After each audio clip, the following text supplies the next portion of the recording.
Guys এই সে cute মেয়ে যে কিনা নিজেকে দাবি করে সে বাঙালি। আচ্ছা তোমরা দেখে বলো আসলে সে কি বাঙালি?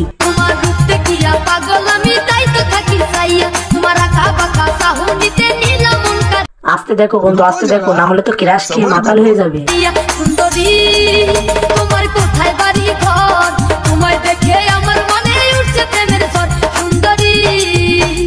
दीदी वाह दीदी दीदी वाह दीदी दीदी दीदी।